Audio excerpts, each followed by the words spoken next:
Good morning, everybody. Welcome to the week 12 reading.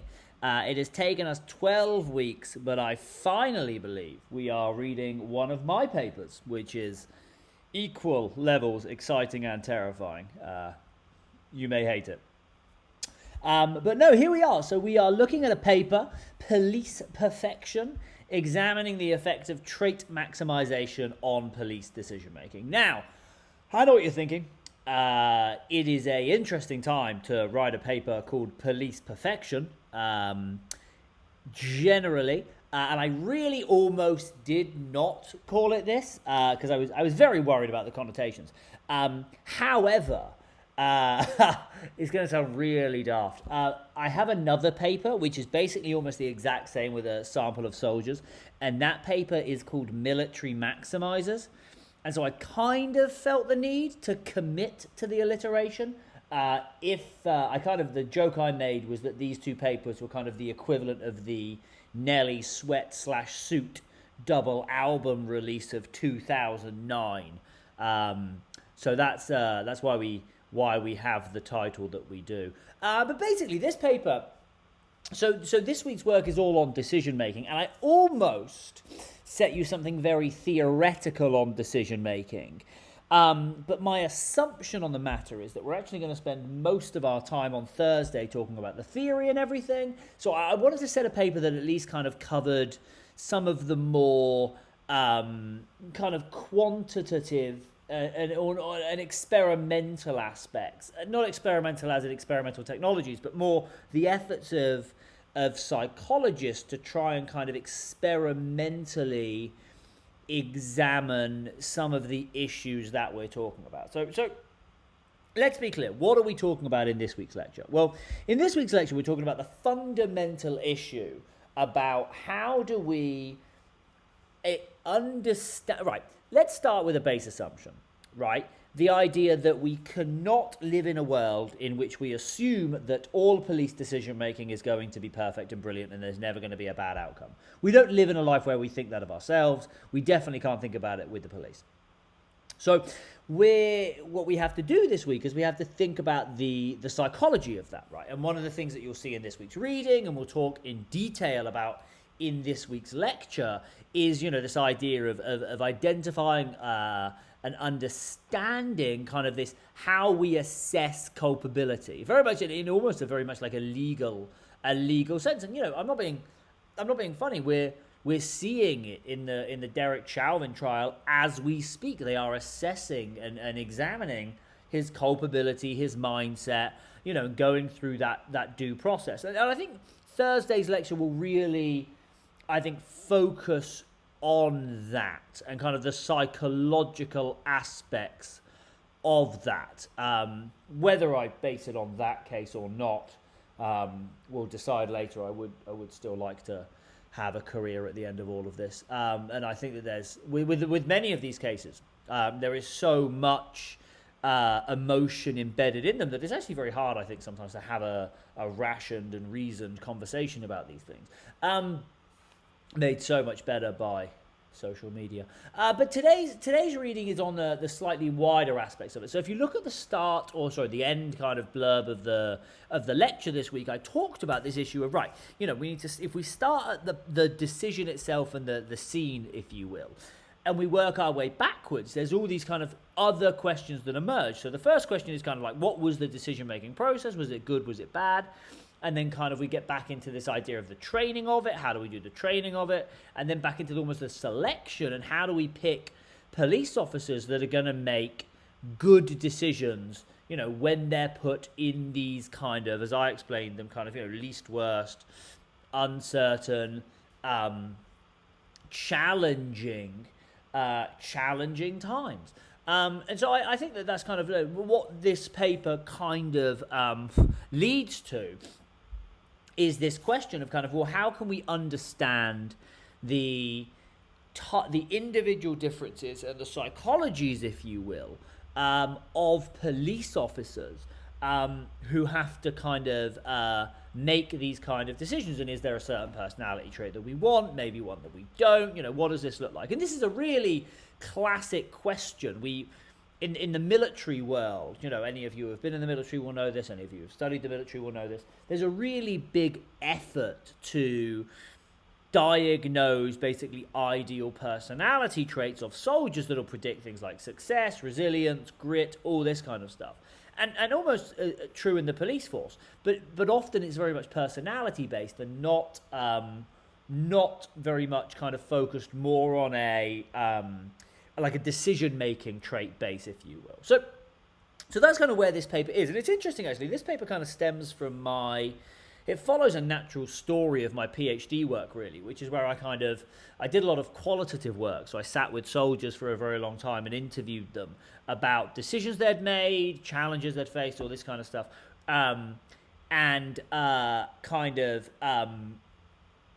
Developed psychological theories of kind of what that decision-making process looks like, why it becomes derailed, what factors are more often associated with good decision-making, what factors are more often associated with bad decision-making, but very much a kind of when making those kind of decisions, what does that look like? And that work's gone on to, be the subject of a book, a bunch of papers. I've got a new book coming out with Penguin on kind of how it helps everyday decision-making. How can you think about a breakup or wedding planning the same way you could think about, navigating a war zone or whatever it is.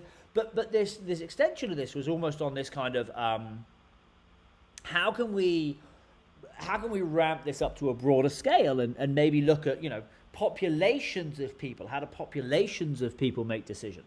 And this idea itself was actually funded, in this paper and this work was funded by the Army Research Institute, who gave me about $500,000 or so to kind of explore this idea of, can we predict what good decision makers look like, what are good decision making traits, and kind of all this kind of stuff. And so we end up at this place where we had a need or a want to kind of do something quantitative. And that's what this is. It's an effort or an attempt to quantitatively study decision making of police officers. Now that might sound weird, but it's going to sound really. This isn't actually done very often, which blows my mind beyond belief that this is not done more often. In this idea is that there's really little, and I mean, given the immense importance of police decision making, there is so little good work on actual police decision making. I actually struggled to write the lit review for this paper because there's no good fucking work. It's absolutely obscene at this point. So it's kind of like a jarring, if you will. But I think one of the reasons is that a lot of the work draws on this thing we call naturalistic decision making, which is this kind of observational type where you kind of watch police officers do training events and all this kind of stuff. And so there wasn't really good experimental work. And all of that kind of culminates into this study we have here on police decision making. So with that long 8-minute introduction, let's get into it. So we start with a quote. Love a good quote. But no, it's generally a kind of it just conceptualizes this idea of like a least worst decision, meaning that police officers face situations in which the uncertainty is very, very high. So if I'm being honest with you, here I was thinking, hey, shit, frankly, I don't want to be here. And for a fleeting moment, I just wanted to get the hell out of here. I remember thinking, there's something wrong with this guy. I want to get the hell out of here. He's coming at us with this weird sort of gait, these black eyes, and there's something wrong with him. He's not listening to us. Let's get the hell out of here. But I knew I couldn't. So for a fleeting moment, we kind of retreat. But I realized, you can't run away. This is your job. You're going to have to handle it. But I'd rather not have been there. Unfortunately, this is my job. I remember telling myself, Susan, this is your job. You have to handle this.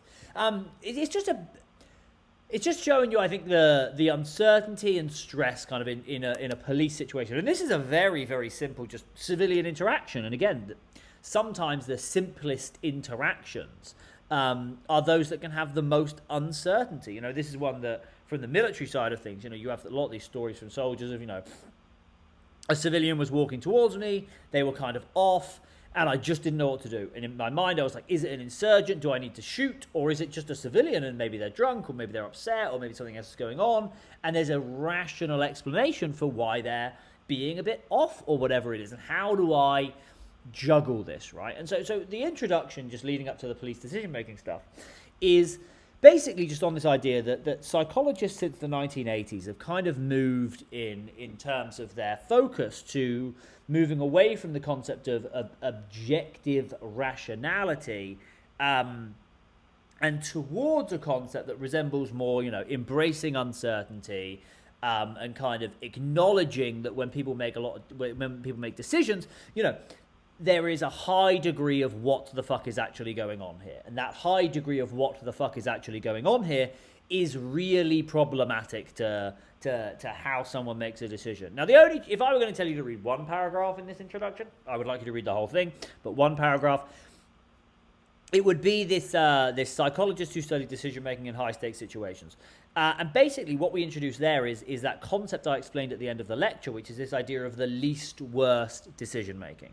And it really, if I want you to take one thing away from this, I really want you to take that away. We're not always afforded the opportunity to make the best decision. Sometimes we are afforded to make the least worst decision. So how both decisions could be shit. How do we make the one that of the two is likely to be least shit, right? Classic example, locking down for COVID, right? No outcome is good. No decision is good. But how do we make the worst decision that is the least worst, right? Police interactions. No choice is guaranteeing good. How do we make the least worst decision? Or, as I say to people when I'm talking about their lives, breaking up with a partner, right? You don't know if breaking up with a partner is guaranteed to be good, right? Let's say a partner cheats on you, all right? Let's say someone cheats on you. You got a choice, right? Kick them to the curb, or work through it and try and save the relationship. There's no guarantee that either one of those is good, right? You could break up with them, and that person actually made a mistake, could have changed, and you're missing out on a lifetime of happiness with the person you thought was the one. At the same time, you could stick with them, and that person is a shitbag, and they cheat on you again and again, or whatever it is, right? Both of those are bad outcomes, and also both have good outcomes. You could break up with them, and a month later, you're in a Dunkin' Donuts, and you meet the love of your life, you get married, and you have 1 million kids, and you're super duper happy. Or you forgive them, and you diagnose what the problem was that led to the infidelity, and you overcome it, and again, you live happily ever after, you have 1 million children, right? Both of those could be good, both of those could be bad, right? So your decision sometimes is, how do I make the least worst decision, right? That's the psychology that we're in. Now, in the police decision-making section of our lit review here, what we basically talk about is this idea that the police decision-making research doesn't really think about these kind of decisions, right? The realities of police decision-making. Again, it's a lot more kind of A, B, very binary, right? Do they shoot the right person in a shooting scenario? Do they, deploy resources correctly in a resource scenario? How do they handle a traffic stop? All this kind of stuff. It doesn't really get at this idea of like, how do we study or get to how a police officer makes a challenging and or difficult situation in the moment, right? Now, what we come to, or what we kind of get to in this paper, is we kind of talk about this idea of, okay, look, in one of the problems that occurs in the general psychology of decision making is that when people are faced with two options, both of which have the potential to be bad, one of the things that often happens is they try their very, very hardest to make sure that nothing bad happens, right? And we call this maximization. It's this idea that you try and always squeeze the best out of every possible situation. And it's really, it's a good trait, but also it can be a bit of a problematic trait.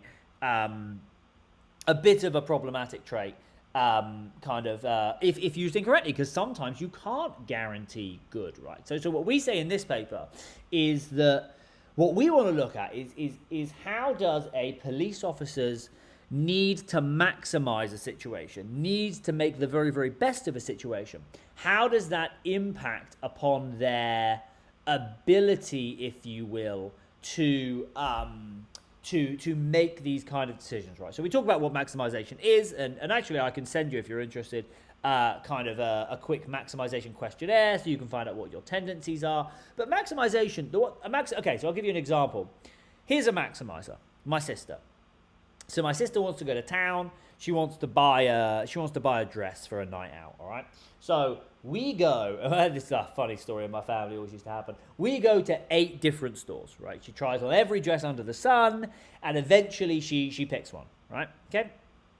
That's a maximizer. A satisficer goes into one store, looks at 3 dresses, says, this one's probably pretty good, looks nice, I'll wear that dress, right? It's kind of a maximizer, satisficer, quick scenario there. What research finds is that maximizers, so there's people who want to try on every dress, right? Squeeze the best out of everything, got to make sure that you're getting the right dress, there's not a better dress in the store next door, are usually unhappier, struggle to make decisions, they find them harder. They have all these negative decision-making traits counterintuitively because they're constantly trying to make the best decision and they're almost scared of ever making the wrong decision, right? They're perfectionists, whereas satisficers are better able to say, do you know what? It's good enough, we're going to go with that.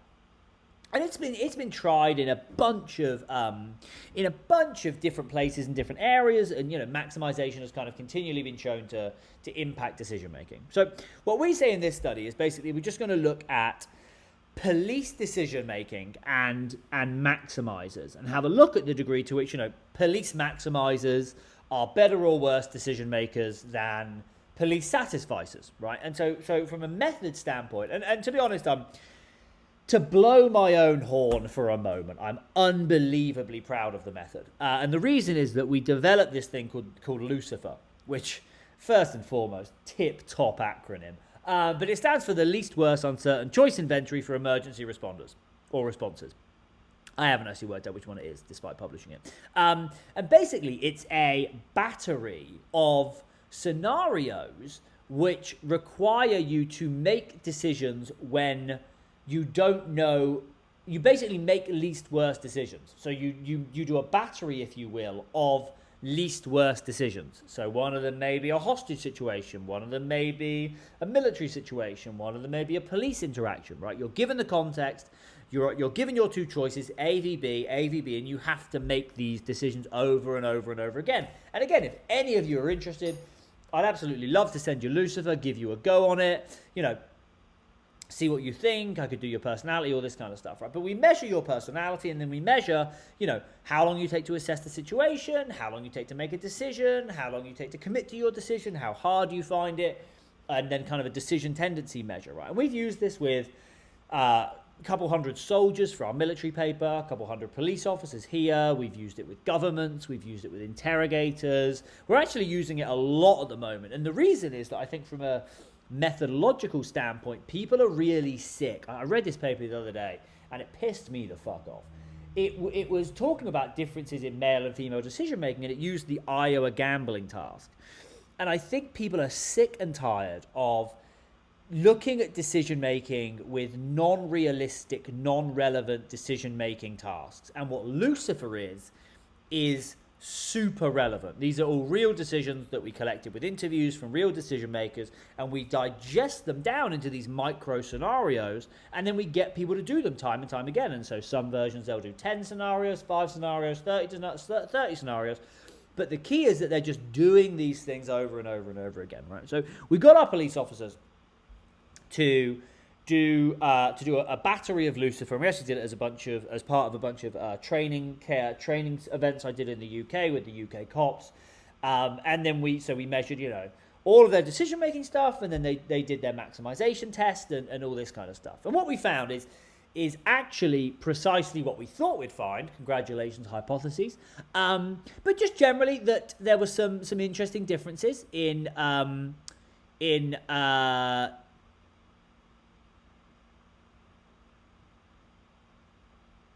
I'm actually looking at the table, and there aren't that many interesting differences. We actually found a few things in terms of their decision making. So in terms of what maximizers did, whether they were hang on, let me have a look at my own findings.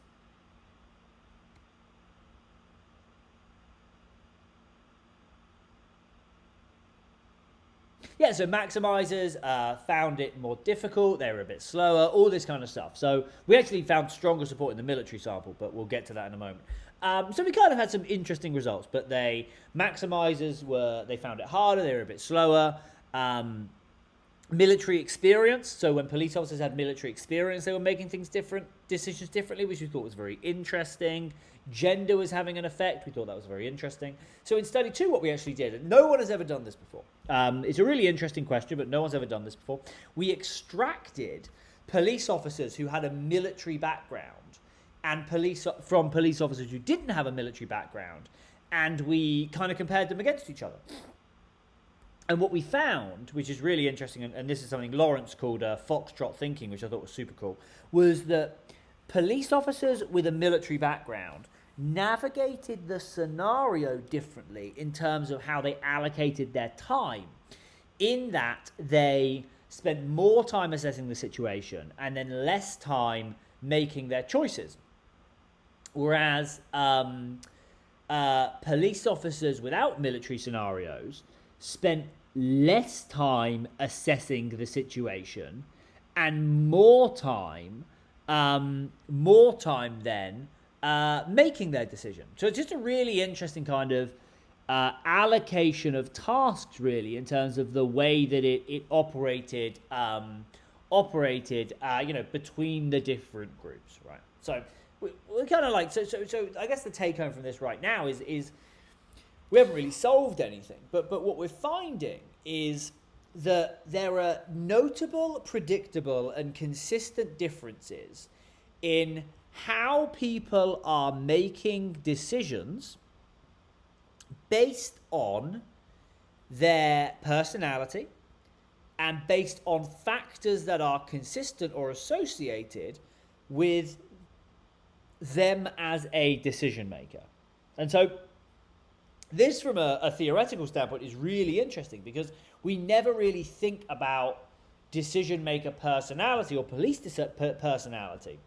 But it's a really critical issue, because when it comes to having a police officer in the at the point as the decision maker in the right time, you want to have someone who is better equipped or better able to handle these kind of high uncertainty decisions. There's a lot of different theories around, a lot of different personality constructs that could be really relevant here and potentially be really damaging. Be really, really damaging. Need for closure is one where people need to be cognitively closed to uncertainty, so they basically early on detect what they say the answer is. Well, that's fine, but in a situation where there's super high uncertainty and you need to think outside the box or test multiple different scenarios to see which one's right, you don't want someone who thinks closed-mindedly about immediately what is going on here and closes themselves off to alternatives. It's a really bad trait to have. So what this paper does, and I think brings to the fore really, is thinking about the way in which police officers make decisions is really important if we're going to then be thinking about how decisions were made when the outcomes that we saw weren't good. And it's another piece of the puzzle. It's another layer of the onion. It's just something that's really important for us to consider and kind of get to grips with. And this paper is just the first. I hope there are many more, but the first to kind of try and look into that. And we found that maximizers was an interesting variable to look at. We found people with military experience was an interesting variable to look at. But these are all the things that we have to do. If we're going to solve, and we won't solve, but I mean best support this problem and this issue with police decision making and how we think about it and the policies we do, we're going to have to start thinking critically and sensibly around who police officers are, the personality variables that are driving their actions, what we think is good and what we think is bad. And this study is kind of a first attempt to do that. So I hope you enjoy it. I very rarely set my own work. You hear enough of my voice. You don't need to have any more of my work thrown down your throat. But I'm really proud of this. I thought this was a very interesting, very fun little paper, and it was very well received. So I hope you enjoyed the read. I hope you enjoyed the paper. I hope you enjoyed my audio accompaniment. And just excited for this week. Really excited for this week. So have an amazing day. I will see